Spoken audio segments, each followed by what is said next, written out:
नमस्कार, मैं विजयलक्ष्मी गुप्ता आप सभी दर्शकों का अपने चैनल पर स्वागत करती हूँ। उम्मीद करती हूँ सभी स्वस्थ होंगे, मस्त होंगे और सकारात्मक होंगे। आप सभी जान रहे हैं कि मुख्य सेविका भर्ती अपने लक्ष्य के करीब है। लक्ष्य के करीब इसलिए बोल रहे हैं क्योंकि इस समय डीवी कंप्लीट कराना ही मेन लक्ष्य है। जो भी 8,337 बच्चे डीवी के लिए चयनित हुए हैं वो धीरे धीरे अपनी मंजिल तक पहुंच रहे हैं और अपना डॉक्यूमेंट वेरिफिकेशन करा रहे हैं। प्रमाण पत्र सत्यापन में जो भी व्याधियां आ रही थी धीरे धीरे सबकी सॉल्व हो गई हैं। सारी बहनों ने लगभग अपने सारे जो प्रमाण पत्र हैं वो एकत्रित कर लिए हैं और ज़्यादातर बहनें डीवी करवा चुकी हैं और अब डीवी मात्र 10 दिनों की बची है और 10 दिनों में सभी 8,337 बहनों का डीवी हो जाएगा। इस बीच कुछ अराजक तत्व कह लीजिए या यूँ कह लीजिए कि अधजल गगरी छलकत जाए। कुछ ऐसे लोग जिनको इस भर्ती का ABCD नहीं पता है और वो इस भर्ती से बाहर भी हो गए हैं क्योंकि उनका ना तो डीवी के लिए कोई रिजल्ट जारी हुआ है और ना ही किसी प्रकार का और वो संघर्ष कर रहे हैं, बट संघर्ष करने का दिखावा अवश्य कर रहे हैं। जो लोग ये नहीं जानते हैं कि नंबर बढ़ने और घटने पर कितना बढ़ेगा कितना घटेगा, जो पॉइंट की गिनती नहीं जानते हैं, वो मैं देख रही हूँ कि लाइव आकर के बता रहे हैं कि इतना नंबर बढ़ेगा तो इतना नंबर हो जाएगा। उनको ये तक नहीं पता है कि इस भर्ती में माइनस मार्किंग कितनी थी, 1/4 थी या 1/3 थी या 1/2 थी, उनको कुछ नहीं आइडिया है। और कोर्ट में केस भी कर दिए हैं, केस लड़ भी रही हैं। लड़ना भी चाहिए, जिसको लगता है कि उसका हित अधिकार प्रभावित है तो केस लड़ना चाहिए और अपनी बात, चूँकि संवैधानिक व्यवस्था है कि अगर आपको लग जाए कि आपके साथ कुछ गलत हुआ है तो आप जा सकते हैं कोर्ट, लेकिन कोर्ट भी वही लोग जाएं जिनको पूरी जानकारी हो। मैंने पहले ही कहा कि अधजल गगरी छलकत जाए। जिनको ये तक नहीं पता है कि कैसे नंबर जोड़े जाते हैं, जब वो नंबर जोड़ना नहीं जानते हैं तो कैसे कह सकते हैं कि हमारा इतना नंबर था, हम बाहर हो गए हैं, हमको अंदर होना चाहिए। जब यहाँ पर वो एक नंबर बढ़ने पर और घटने पर कितने नंबर जुटेंगे या कितने नंबर कटेंगे नहीं बता पा रहे हैं, तो बहुत हद तक मुझे लगता है कि वो अपने खुद के नंबर जोड़ ही नहीं पाए होंगे। जैसा कि आप सभी जानते हैं कि अधीनस्थ सेवा चयन आयोग ने अपना किसी भी प्रकार का इस तरह का मार्कशीट नहीं जारी किया है जिससे आप जान पाएं कि आपका नंबर कितना था। मैं सबके लिए ऐसा नहीं बोल रही हूँ।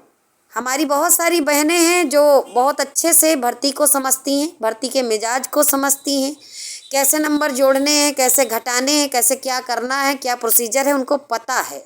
लेकिन जो लोग आज ये दिखा रहे हैं कि हम बहुत बड़े अचयनितों के मसीहा बन के निकले हैं, अब हम सारा केस लड़ डालेंगे अचयनितों का, उनको ये तक नहीं पता है कि नंबर कैसे जोड़े जाते हैं, कैसे घटाए जाते हैं। और इसको आप देख सकते हैं, वो अपने लाइव में कैसे बता रहे हैं। यहाँ पर ऐसा नहीं है मुझे बताने की ज़रूरत है, आप खुद देख सकते हैं कि जो लोग नंबर जोड़ना घटाना नहीं जानते हैं वो वहाँ पर नंबर बढ़वाने के लिए कोर्ट में गए हुए हैं। वो प्रूफ देंगे तो अच्छी बात है, प्रूफ देंगे, नंबर बढ़ेगा। जाहिर सी बात है, अगर नंबर फर्स्ट शिफ्ट में बढ़ेगा तो स्वतः ही सेकंड शिफ्ट में नामलाइजेशन में भी नंबर बढ़ेंगे। तो जो कैंडिडेट जहाँ पर था वहीं पर रह जाएगा, ना तो कोई इन होगा ना कोई आउट होगा। हाँ, फर्स्ट शिफ्ट में नंबर बढ़ेगा तो फुल मार्क्स मिलेगा। ये बता रही हैं कि केवल उन्हीं लोगों का नंबर बढ़ेगा जो लोग लड़ाई लड़ रहे हैं। तो आप लोगों को खुद समझ में आना चाहिए कि वास्तव में ये कहना क्या चाहती हैं, बताना क्या चाहती हैं। जब भी नंबर बढ़ेगा तो सभी कैंडिडेट का बढ़ेगा, फर्स्ट शिफ्ट में सबका नंबर बढ़ेगा और सेकंड शिफ्ट में नामलाइजेशन में स्वतः ही नंबर बढ़ जाएगा। ऐसे में जो कैंडिडेट मेरिट लिस्ट में ऊपर है वो ऊपर ही रहेगा, वो नीचे नहीं आएगा।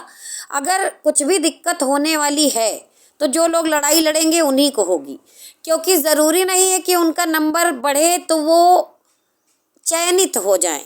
लेकिन हाँ, चयनित लोगों के नंबर बढ़ाने का कार्य वो ज़रूर कर सकते हैं।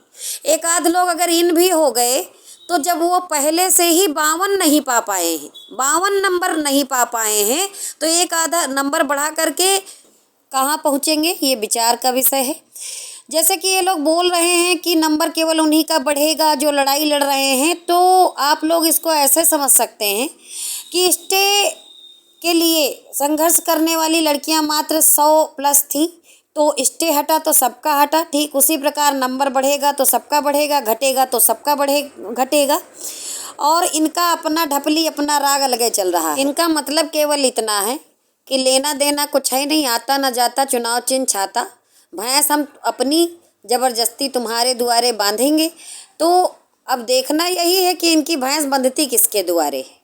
हालांकि आप जान ही रहे हैं कि उत्तर प्रदेश के अंदर कोई भी भर्ती आए तो इस तरह के अराजक तत्व बाद में सक्रिय ज़रूर हो जाते हैं, क्योंकि इनको लगता है कि ट्रेन तो निकलने वाली है, तो हम दौड़ा के इसकी ट्रेन के ऊपर चढ़ के बैठ जाएं। और ऐसा होगा नहीं, क्योंकि ये ट्रेन नहीं है, ये भर्ती है जनाब, वो भी यूपी SSS की। जल्द ही मिलेंगे अगले वीडियो में। बाकी सभी समझदार हैं, सजग हैं, और मैं जानती हूँ कि मेरा ये बोलना अखरेगा तो कुछ इनके हितैषी अनुयायी आ करके कमेंट बॉक्स में अपना संस्कार दिखाएंगे, तो पहले से ही उनका स्वागत है। आइए, धन्यवाद।